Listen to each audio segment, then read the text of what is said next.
got my first college booking, I was able to see the true earning potential of being a successful comedian and getting paid to do what I love, getting paid more for 1 hour of comedy than I was getting paid for weeks in my day job. I was like, what have I been doing my whole life?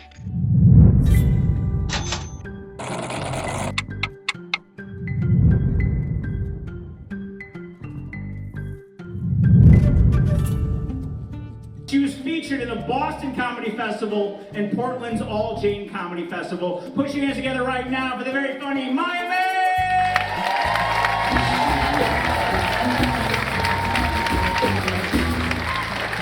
What is up, Asheville? Hi, my name is Maya May. I am a Los Angeles-based stand-up comedian and entrepreneur. As a stand-up comedian right now, my main role is keeping people laughing during times of crisis. I work mostly with college students, so I perform at colleges nationwide. I'd say I'm touring nationwide, but I do it all from my kitchen right now.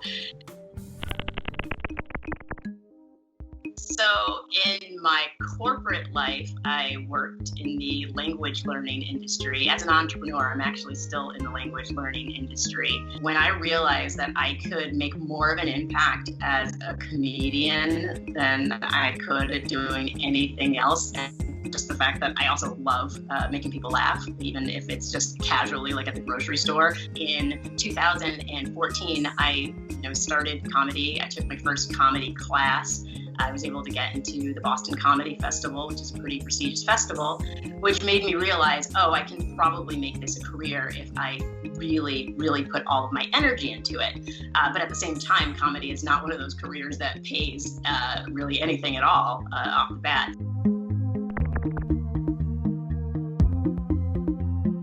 So when I transitioned from the corporate world into the comedy world, I still brought with me all of the knowledge that I had from being an entrepreneur, from running events.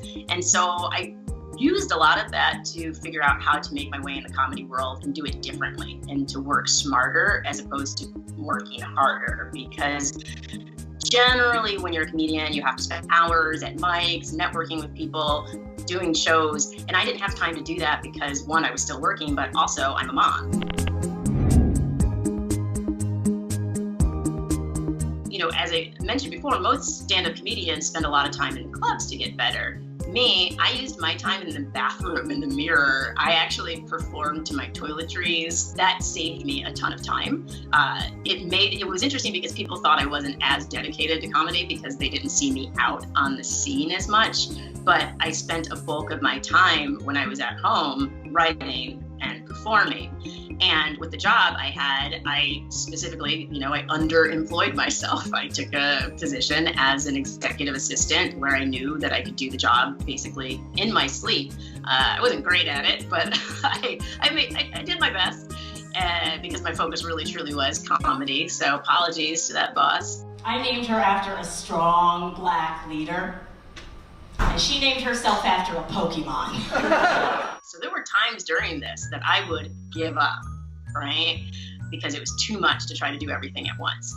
And so over the course of, I would say, about 4 years, I went back and forth of doing everything at once, focusing just on comedy, then deciding, maybe I just want to focus on my career. So when the real change happened when I decided to move from Chicago to Los Angeles, because I decided at that point I'm going to dedicate a year to doing comedy. I'm going to leave it all on the floor. I didn't want to be one of those people that got to, later in life and regretted the fact that I didn't go for the thing that I really do.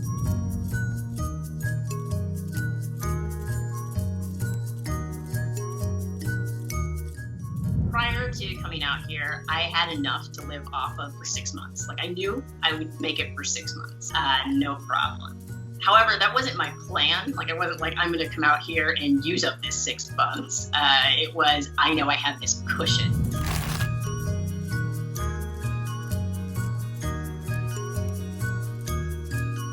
And I said to myself, at the end of a year, you're going to be in debt, but you're going to be that much further to where you want to be.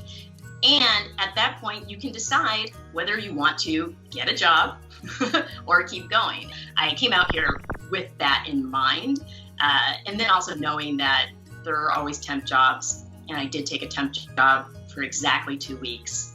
And I had 3 gigs that came in right when I accepted the temp job. And so it was supposed to be like a long-term thing. And I had to make a decision. Do I go and do these shows? Because this was before virtual comedy, so I couldn't just do both. So I was like, do I go fly to the East Coast and do these shows? Or do I keep this position? And I decided to do the shows. And I think that it's being able to continuously commit, even though the fear comes in, because there's always the friends, the family who are like, are you sure you want to do this?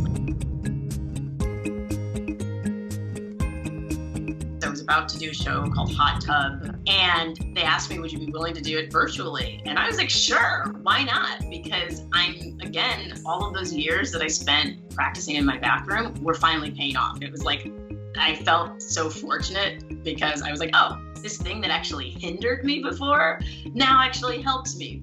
Then one day, like, I just woke up and it's just like bookings just started coming in. Like every morning I would wake up and it was like 2, 3, 4 shows. Like I'm doing probably 5 to 6 hours of comedy every week, which is something that pre-COVID was unheard of for me. So it's really made my career.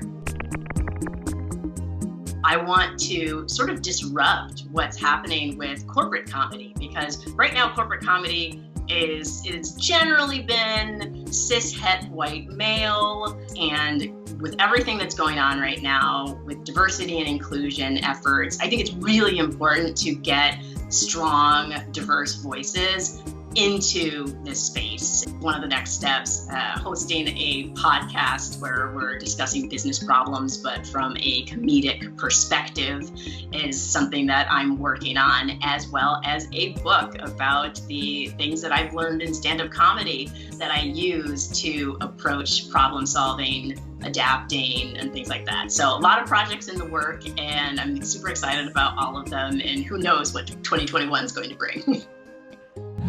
Maya May, you guys have been great. Thank you so much. Have a nice night.